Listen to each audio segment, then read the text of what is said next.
Welcome to black board.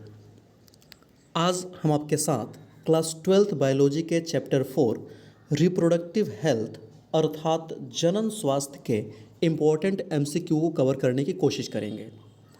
इसके पहले हमने बायो के बहुत सारे चैप्टर्स के एमसीक्यू ऑलरेडी कंप्लीट कर चुके हैं।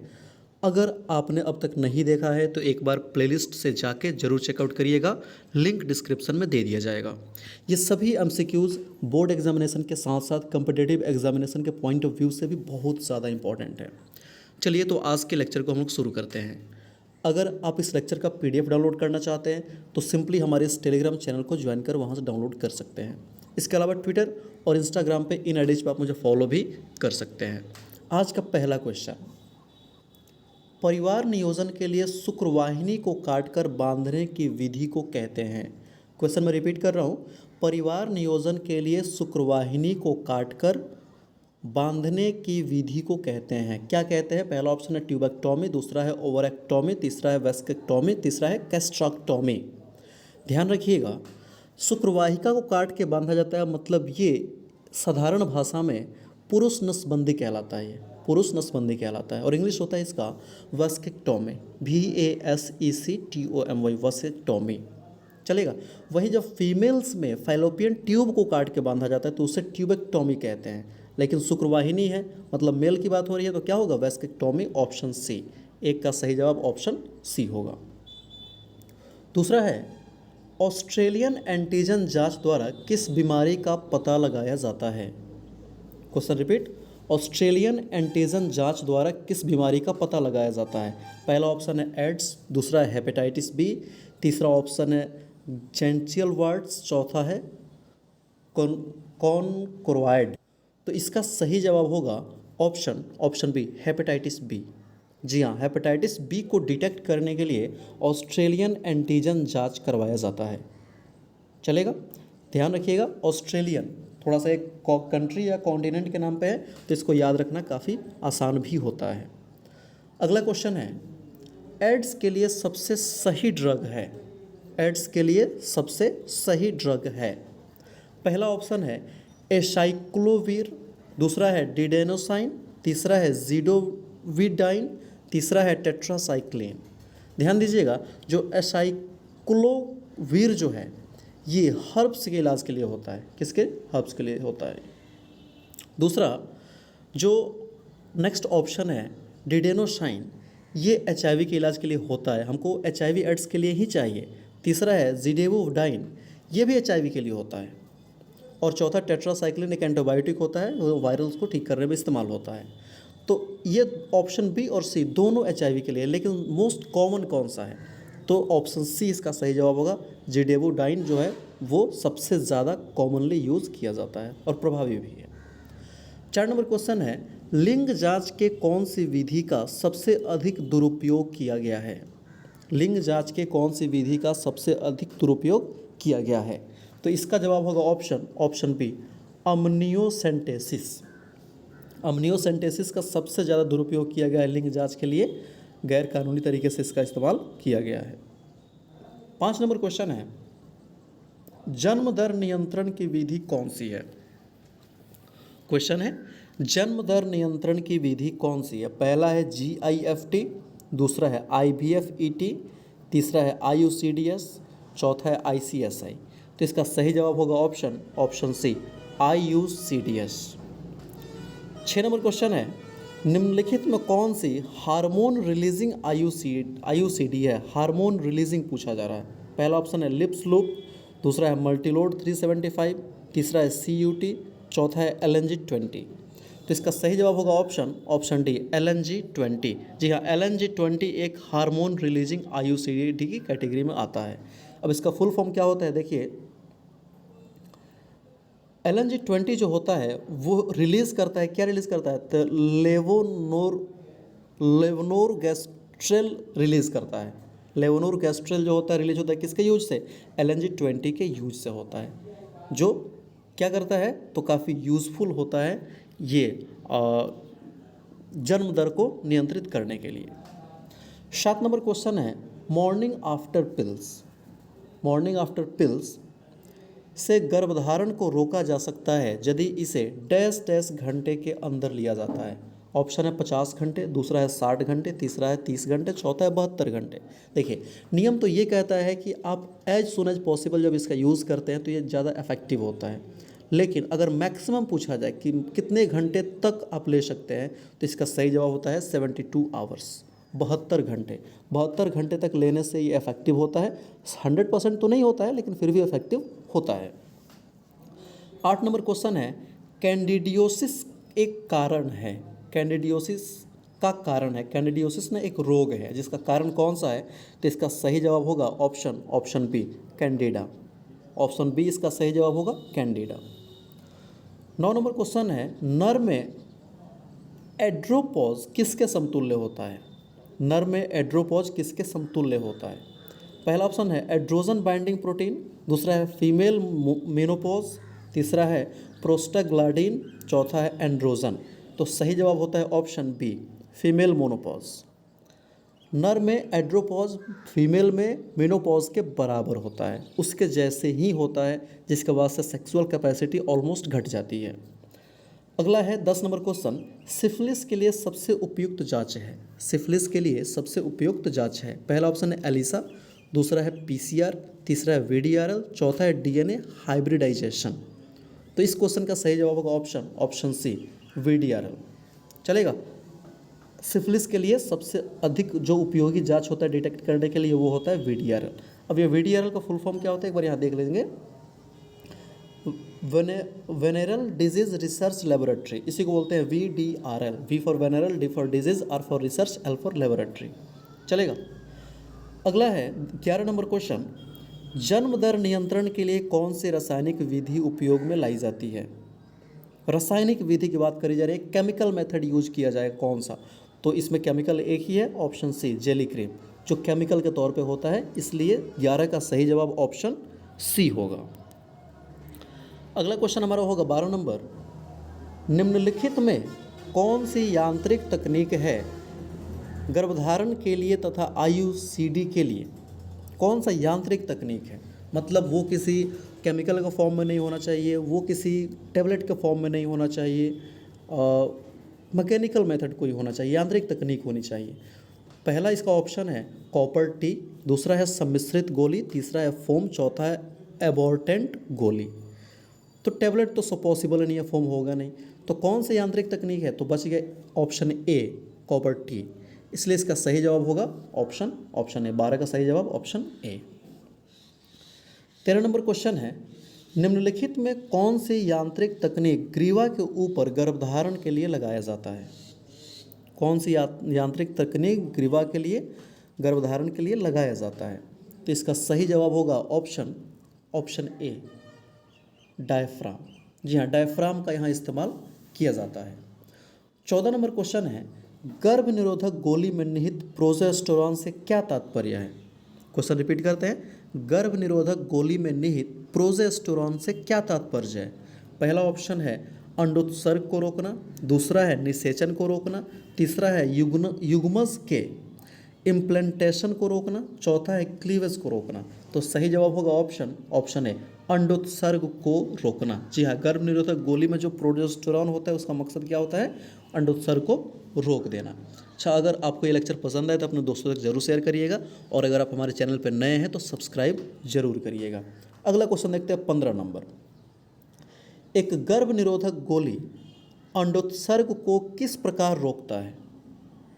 टेबलेट जो यूज़ किया जाता है गर्भ निरोधक गोली, वो अंडोत्सर्ग को किस प्रकार रोकता है। पहला है फैलोपियन ट्यूब को अवरुद्ध करके, दूसरा है FSH और LH को बढ़ा करके, तीसरा है FSH और LH के श्रवण को बढ़ाकर, चौथा है रिलीज्ड ओवम को तुरंत बर्बाद करके।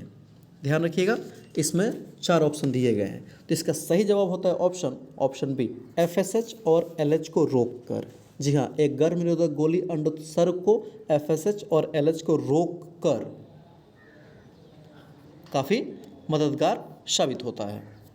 16 नंबर क्वेश्चन है, पॉलीमरेज चेन रिएक्शन मतलब PCR। पॉलीमरेज चेन रिएक्शन मतलब PCR, कई जगह PCR लिखा जाता है, तो PCR का मतलब यही होता है पॉलीमरेज चेन रिएक्शन। किसकी जांच के लिए उपयुक्त होता है। ऑप्शन है सेंट्रल हब्स, दूसरा है मलेरिया, तीसरा है स्मॉल पॉक्स, चौथा है मीसल्स। तो इसका सही जवाब होगा ऑप्शन ए। सेंट्रल हर्ब्स जो होता है इसके लिए पीसीआर टेक्नोलॉजी काफ़ी यूज़फुल होता है, इसको डिटेक्ट करने के लिए, इसके जांच के लिए। ध्यान रखिएगा, ये इसका ट्रीटमेंट नहीं है, ये बस जांच का तरीका है, डिटेक्ट करने का एक मेथड है। 17 नंबर क्वेश्चन है गोनोरिया क्या है। क्वेश्चन है गोनोरिया एक रोग है, तो कैसा रोग है। पहला बैक्टीरियल रोग है, यौन रोग है, एसटीडी है, सभी है। तो इसका आंसर होगा ऑप्शन डी, सभी। ये सभी कैटेगरी में फॉल करता है। ये सेक्सुअल डिजीज़ भी होता है, बैक्टीरियल डिजीज़ भी होता है, एसटीडी सेक्सुअली ट्रांसमिटेड डिजीज़ भी होता है, इसलिए 17 का ऑप्शन होगा डी। 18 नंबर है अवरोधक तकनीक का प्रयोग जन्म दर के नियंत्रण के लिए कौन सा है।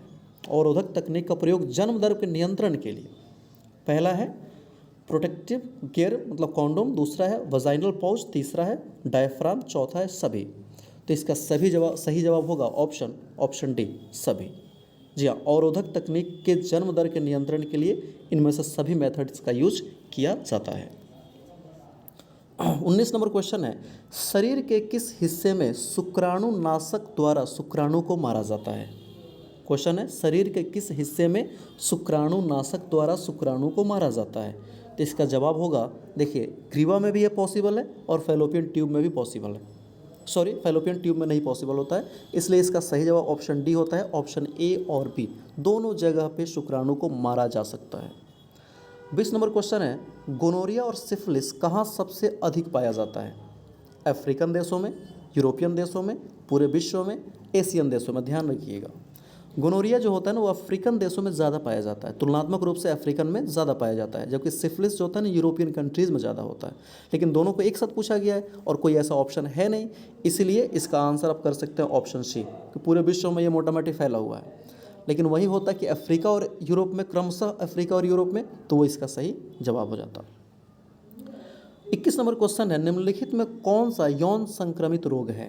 पहला है टाइफाइड, दूसरा है टिटनस, तीसरा है लेप्रोसी, चौथा है हेपेटाइटिस बी। स्टार मार्क करेंगे, ऐसे क्वेश्चन खूब पूछे जाते हैं। तो इसका सही जवाब होगा option D, hepatitis B. Hepatitis B जो होता है वो एक यौन संक्रमित रोग होता है। 22 नंबर क्वेश्चन है जेंटल वार्ड्स एक विषाणु जनित रोगी है जो किससे होता है।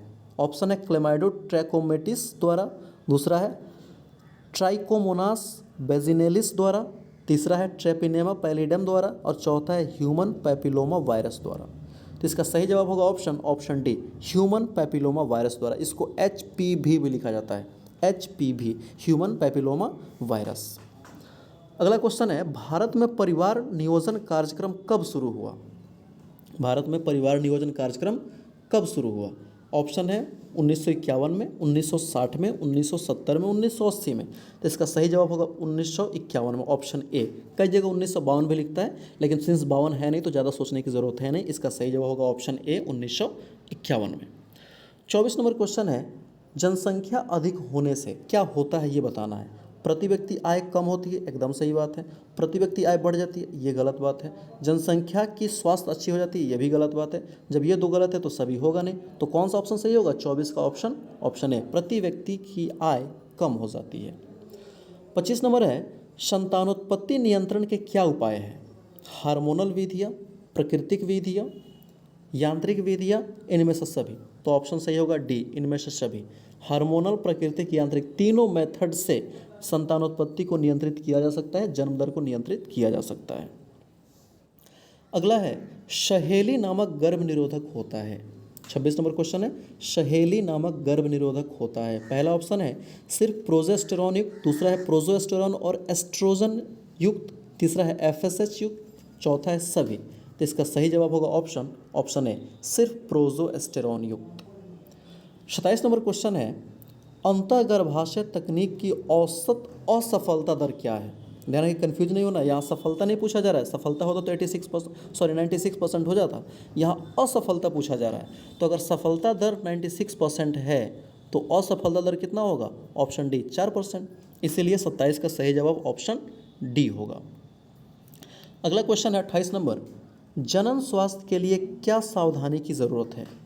पहला यौन संचरित रोग से बचाव, दूसरा है गर्भपात, तीसरा है गर्भवती का समुचित देखभाल और चौथा है सभी। तो ध्यान रखेंगे इसका जवाब होगा ऑप्शन डी सभी। आपका आंसर गर्भपात कैसे हो सकता है? हो सकता है, लेकिन जो कुछ खास केसेस होते हैं जैसे कि फीमेल को अगर थ्रेट है लाइफ का, तो उस केस में अबॉर्शन जो होता है वो एक्सेप्टेबल होता है, ये भारत सरकार का कानून कहता है। इसलिए इसका जवाब होगा सभी, ऑप्शन डी। 29 नंबर क्वेश्चन है, जनसंख्या विस्फोट का परिणाम है। जनसंख्या तेजी से बढ़ने से क्या हुआ? तो आय में ह्रास हुआ, एकदम सही बात है। भूमि का ह्रास हुआ, देखिए भूमि का ह्रास का मतलब ये नहीं कि भूमि कम पड़ रहा है, नहीं, लेकिन अगर प्रति व्यक्ति भूमि देखिएगा तो वो बंटवारा में कम हिस्सा जरूर आ रहा है, तो भूमि का ह्रास ये भी सही है। तीसरा है खनिज का ह्रास, ये भी ठीक है क्योंकि खनिज तो लिमिटेड है ना, जनसंख्या बढ़ रही है तो खनिज कम मिल रहा है। ये नहीं कि खनिज जो था उसमें वो पहले 100 टन था, अब घट के 10 टन हो गया अपने आप, ऐसा नहीं है, बस उसका ज़्यादा यूज हो रहा है तो उसकी मात्रा घट रही है। अगला ऑप्शन है ऑप्शन डी सभी, तो इसका सही जवाब होगा ऑप्शन डी, इनमें से सभी। आय में ह्रास भी हो रहा है, भूमि का ह्रास भी हो रहा है और खनिज का भी ह्रास देखने को मिलता है। 30 नंबर क्वेश्चन है, जनसंख्या नियंत्रण के लिए हार्मोनल गर्भ निरोधक गोली प्रयुक्त है। जनसंख्या नियंत्रण के लिए हार्मोनल गर्भ निरोधक गोली प्रयुक्त है। पहला है माला डी, दूसरा है मालायन, तीसरा है सहेली, चौथा है ऑप्शन डी, इनमें से सभी। तो सही जवाब होगा ऑप्शन डी, इनमें से सभी। माला डी, मालायन, सहेली सभी का इस्तेमाल किया जाता है। 31 नंबर क्वेश्चन है, निषेचन रोकने की शल्य विधि को क्या बोलते हैं? निषेचन रोकने की शल्य विधि को क्या बोलते हैं? पहला ऑप्शन है वास्केक्टोमी, दूसरा है ट्यूबेक्टोमी, तीसरा है एमटीपी, चौथा है ए और बी। अब ध्यान दीजिएगा, एमटीपी पॉसिबल ही नहीं है, क्योंकि एमटीपी जो होता है ना वो फर्टिलाइजेशन के बाद, निषेचन के बाद ही इसको यूज़ किया जाता है। लेकिन ये पूछ रहा है निषेचन रोकना है, तो दो ही तरीका है, या तो जो शुक्रवाहिका है उसको बांध दो काट के, या फिर जो फेलोपियन ट्यूब है उसको काट के बांध दो, मतलब वेस्केक्टोमी एंड ट्यूबेक्टोमी इसका सही जवाब होगा। तो ऑप्शन डी इसका सही आंसर हो जाएगा, ए तथा बी दोनों। अगला है, निम्नलिखित में कौन यौन संचरित रोग है? ऑप्शन है टाइफाइड, हैजा, मलेरिया और हर्पिस। तो इसका सही जवाब होगा ऑप्शन डी, हर्पिस। हर्पिस जो होता है वो एक यौन संचरित सेक्सुअली ट्रांसमिटेड डिजीज होता है। 33 नंबर क्वेश्चन है, भारत में प्रथम जनगणना कब हुआ था? पहली बार सेंसस भारत में कब कंडक्ट करे गए थे? पहला ऑप्शन है 1851 में, दूसरा ऑप्शन है 1872 में, तीसरा है 1921 में, चौथा है 1951 में। अब ध्यान दीजिएगा यहाँ पे कि अगर पूछा जाए कि पोस्ट फ्रीडम, आज़ादी के बाद ये कब हुआ था, तो सही जवाब होगा 1951 में। आज़ाद होने के बाद 1951 में पहली बार जनगणना कराई गई थी। लेकिन अगर आज़ाद या फिर परतंत्र भारत की बात ना करी जाए तो एक आप आंसर 1872 भी हो सकता है। मेयो के समय जनगणना पहली बार भारत में हुआ था, तो ऑप्शन बी भी हो सकता है। इसलिए इस पर ध्यान देंगे, अगर लिखेगा कि स्वतंत्र भारत में तो 1951, लेकिन अगर ना कहा जाए कि स्वतंत्र था या आज़ादी के पहले की, तो उस केस में आपका आंसर होगा 1872। 34 नंबर क्वेश्चन है, उच्च मृत्यु दर के कारण जनसंख्या में तीव्र ह्रास कहलाता है। क्या कहलाता है? तो सही जवाब होगा ऑप्शन बी, जनसंख्या अवनपन। जनसंख्या अवनपन कहलाता है अगर उच्च मृत्यु दर के कारण जनसंख्या तेजी से घट रहा है तो। 35 नंबर क्वेश्चन है, सहेली जो एक मादा गर्भ निरोधक पुटिका है या गोली है, इसका प्रयोग किया जाता है, रोजाना करते हैं, साप्ताहिक रूप से करते हैं, तिमाही करते हैं या मासिक तौर पे करते हैं? तो सही जवाब होगा ऑप्शन बी, साप्ताहिक। सहेली जो टैबलेट होता है उसका साप्ताहिक इस्तेमाल किया जाता है। एनसीईआरटी का सीधे सीधे क्वेश्चन है, एनसीईआरटी बुक में ये सीधे सीधे लाइन लिखी गई है। अगला है, RU486 दवा प्रयोग की जाती है। RU486 दवा प्रयुक्त की जाती है। अब ऑप्शन देखिएगा, पहला है गर्भ निरोधन में, दूसरा है एमनियोसेंटेसिस में, तीसरा है गर्भपात कारक के रूप में, चौथा है म्यूटाजन के रूप में। तो सही जवाब होगा ऑप्शन सी, गर्भपात कारक के रूप में। 37 नंबर क्वेश्चन है, प्रथम मानव जनसंख्या विस्फोट का कारण हुआ क्या? तो अल्पायु विवाह, इसका सही जवाब होगा ऑप्शन सी। 38, उत्प्रेरित गर्भपात को क्या बोलते हैं? STD, MTP, IUD, PID। इसका सही जवाब होगा option B, MTP, medical termination of pregnancy, that is also called उत्प्रेरित गर्भपात इन हिंदी। इसलिए 38 का सही जवाब क्या होगा? ऑप्शन बी होगा। 39 नंबर क्वेश्चन है, जन्म नियंत्रण की सर्वाधिक उपयुक्त विधि है। पहला है गर्भपात, दूसरा है मुखीय गोलियां, तीसरा है वीर्य सेवन, चौथा है बंध्याकरण। तो इसका सही जवाब हो जाएगा ऑप्शन डी, बंध्याकरण। यह सर्वाधिक उपयुक्त विधि होता है जन्म नियंत्रण का और काफ़ी भरोसेमंद भी होता है, आसान भी है। 40 नंबर क्वेश्चन है, केंद्रीय औषधि अनुसंधान संस्थान द्वारा कौन सी गर्भ निरोधक गोली तैयार की गई थी? तो ऑप्शन होगा क्या? सहेली। ऑप्शन हो जाएगा सहेली, ऑप्शन सी। 41 नंबर क्वेश्चन है, निम्नलिखित में कौन सी जन्म नियंत्रण की प्राकृतिक विधि नहीं है? जन्म नियंत्रण की प्राकृतिक विधि नहीं है तो वास्केक्टोमी, क्योंकि वास्केक्टोमी जो होता है वो पुरुष नसबंदी इसको हिंदी में कहते हैं। तो वास्केक्टोमी कभी भी नेचुरल नहीं होता है, ये आर्टिफिशियल या मैन मेड तरीका है जो हमने खुद से ढूंढा है। 42 नंबर क्वेश्चन है, जनसंख्या का अध्ययन कहलाता है? पहला ऑप्शन है केलोग्राफी, दूसरा है मनोजीव विज्ञान, अगला ऑप्शन इसका है बायोग्राफी, चौथा है डेमोग्राफी। ध्यान रखिएगा, जनसंख्या का अध्ययन डेमोग्राफी कहलाता है। क्या कहलाता है? डेमोग्राफी। ये इसका सही जवाब होगा। 43 नंबर क्वेश्चन है, मल्टीलोड युक्त तकनीक में निहित है? मल्टीलोड युक्त तकनीक में निहित है। पहला है जिंक, दूसरा है कॉपर, तीसरा है सिल्वर, चौथा है लोहा। तो जवाब होगा ऑप्शन बी, कॉपर। जी हाँ, मल्टीलोड युक्त तकनीक में कॉपर का इस्तेमाल किया जाता है। 44 नंबर क्वेश्चन है, परखनली शिशु के संबंध में सत्य है? परखनली शिशु के संबंध में सत्य है तो इसका जवाब होगा ऑप्शन सी, जननांग से बाहर निषेचन तथा गर्भाशय में परिवर्धन। मतलब जो फर्टिलाइजेशन होता है वो बॉडी के बाहर एक ट्यूब में करवाया जाता है और फिर इसे वापस बॉडी में ट्रांसप्लांट कर दिया जाता है।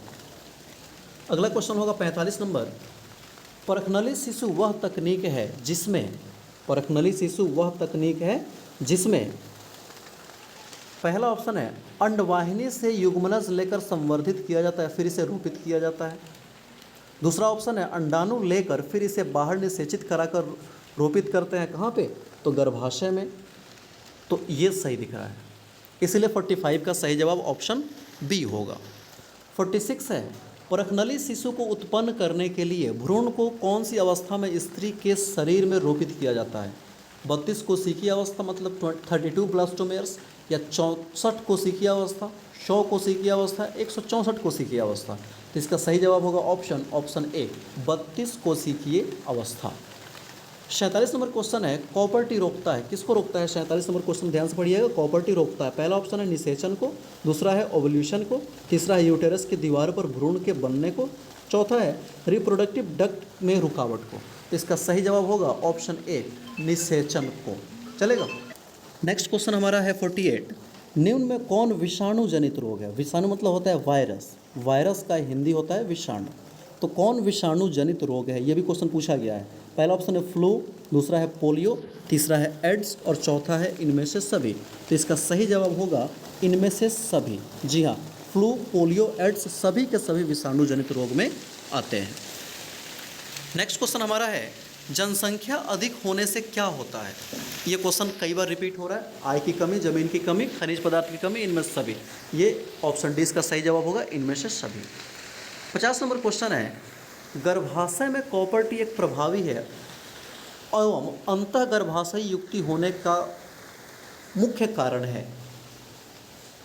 क्वेश्चन फिर से, गर्भाशय में कॉपर्टी के एक प्रभावी एवं अंतः गर्भाशय युक्ति होने का मुख्य कारण है। पहला ऑप्शन है शुक्राणुओं को निषेचन क्षमता की कमी, सही बात है। गर्भाशय में कॉपर आयन मोचित होने के कारण शुक्राणुओं के भक्षण काणु क्रिया में वृद्धि, ये भी सही बात है। तीसरा है शुक्राणुओं की गतिशीलता में कमी, ये भी ठीक बात है। इस तरीके से इसका ऑप्शन क्या सही होगा? ऑप्शन डी, इनमें से सभी। अगला है MTP माने medical termination of pregnancy act सर्वप्रथम भारत में कब लागू किया गया था? ऑप्शन 71 में, 72 में, 82 में और 2004 में। तो इसका सही जवाब होगा ऑप्शन ए, 1971 में। जी हाँ, 1971 में इसको रेगुलेट करने के लिए भारत सरकार ने इस पर एक्ट पारित किया था। तो 51 का सही जवाब ऑप्शन ए होगा। आई होप आपको काफ़ी हेल्पफुल लगा होगा। Thank you for watching, thank you very much.